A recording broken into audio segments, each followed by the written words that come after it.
If you want something out of life, if you want to change yourself, if you want to acquire something, if there's some goal that you want to reach, that is really not easy as some people will make us feel.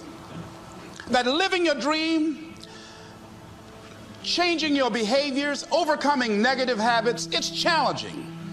It's hard. Most people go through life never discovering what their talents are. Most people never develop their talents.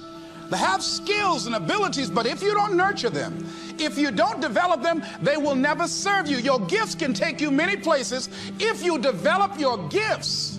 Most of us don't like to do those things that come easy to us. I've always loved to talk to people. I decided, taking this advice, to develop my skills as a speaker. And my gift has developed and it's taken me many places. You have something that you brought to the universe, and that if you decide that my life deserves my developing this, what I do well, and becoming the best at it, and mastering myself, and seeing what I have within me, if you decide to drop your buckets where you are and develop your gifts, I grant you, you'll never ever be without. I grant you that your gifts will take you places that will literally amaze you.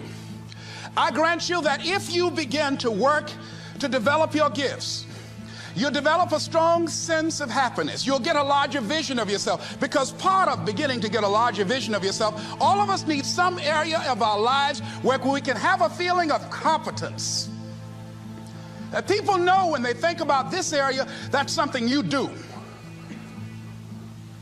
That you eat and sleep that, and that you do that, and people know it, and you know it, and you know that you know this. If you don't know anything else, you know this.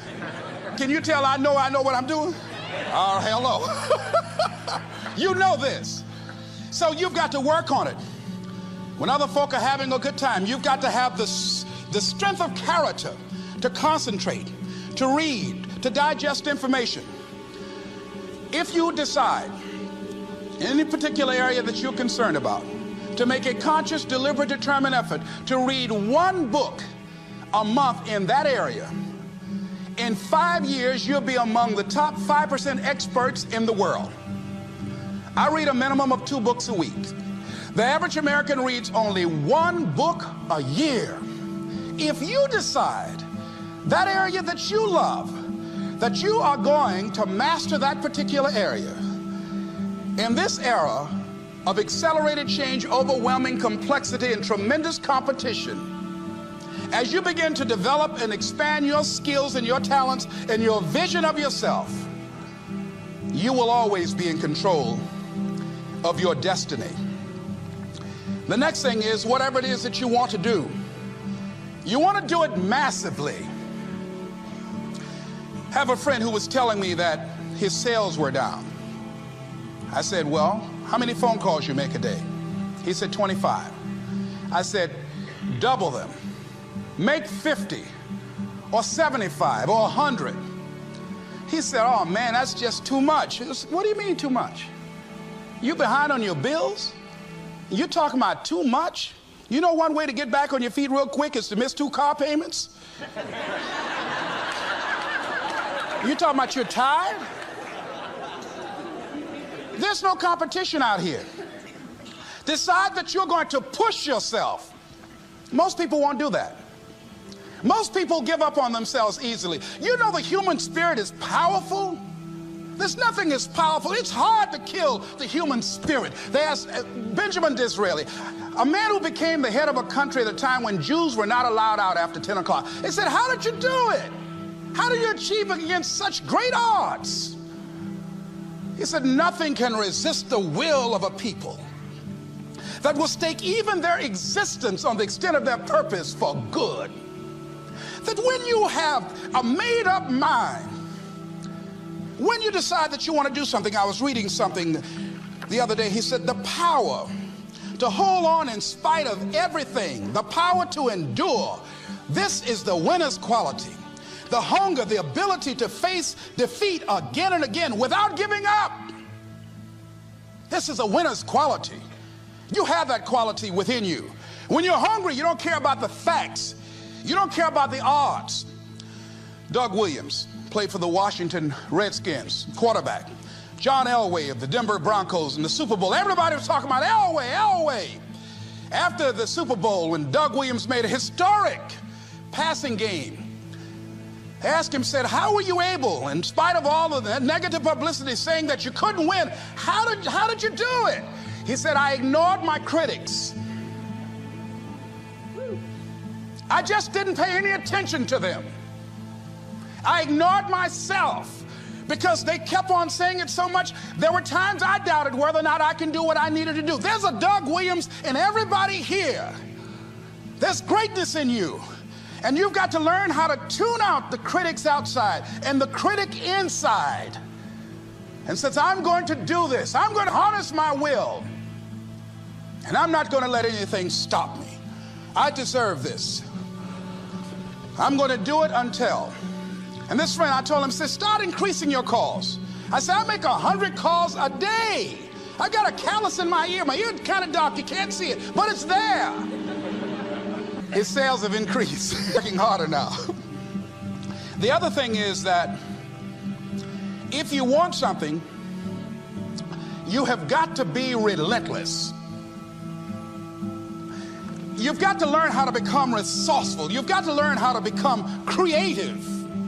When crises strike in your life, and in the Chinese language, crises mean danger, but it also means opportunity. And this is an opportunity for you to grow. And you've got to be so relentless, regardless of what comes down the pike, that you're always looking for a way to get over, always looking for a way that you can break through, always looking for a way that you can win, always looking for a way that you can strike a telling blow. And pretty soon, I think there's some people watching us in the universe that say, wait, let's call a meeting over here. You know that guy Mustafa? Look at him down there. He won't stop. Just that fool don't know he can't get over. Look here. Why don't we do this? Let him go and let's mess with somebody else. Let him go on through. Life will just get tired of whipping you sometimes. And just say, let's just let this one go. I believe this. Now, no one has told me this, but I just kept on kicking.